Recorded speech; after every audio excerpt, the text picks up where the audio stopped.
حرام ریلیشن شپ کو ختم کرنے کے بعد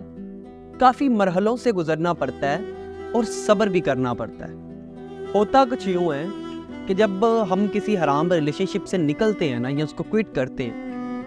تو کچھ عرصے تک وہ شخص ہماری یادوں میں رہتا ہے، اس کا چہرہ، اس کی باتیں، اس کے گیسچرز، اس کے کیے گئے عمل، اس کا دیا گیا گفٹ، سب کچھ، حتیٰ کہ نماز میں بھی ہمیں اس کی یاد آتی ہے اس حرام ریلیشن شپ کی۔ اور پھر ہم سوچتے ہیں کہ یار اس حرام ریلیشن شپ کو ختم کر کے تو میں نے اپنی زندگی مزید بے سکون بنا دی ہے، اور پھر دوبارہ بار بار ملاقات کے مواقع ملتے ہیں، وہ حرام کام کرنے کے مواقع ملتے ہیں، جس سے کئی لوگ یہ اخذ کر بیٹھتے ہیں کہ یہ کام، یہ ریلیشن شپ تو ہماری قسمت کا حصہ ہے۔ اور پھر کچھ ہمارے ارد گرد کے لوگ جو اس ریلیشن شپ پہ بڑا فخر کرتے ہیں،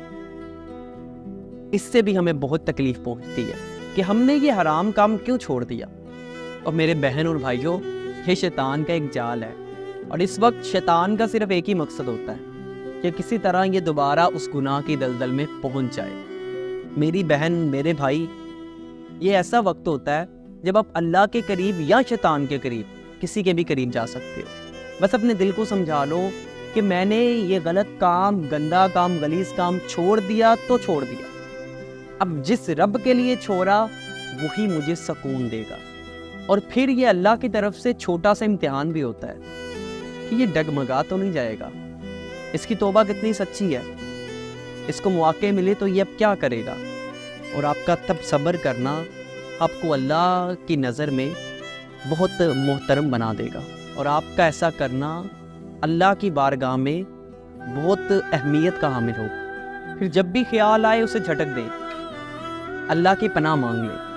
اللہ تعالیٰ نے انسان کو لچکدار بنایا ہے، وہ کسی بھی چیز کا عادی ہو جاتا ہے، وہ کسی نئی چیز کا عادی بھی ہو جاتا ہے۔ اپنی اس غلط کام میں صرف کی گئی ایفرٹ کو کسی نیک کام میں لگائیں، کسی اچھے کام میں لگائیں،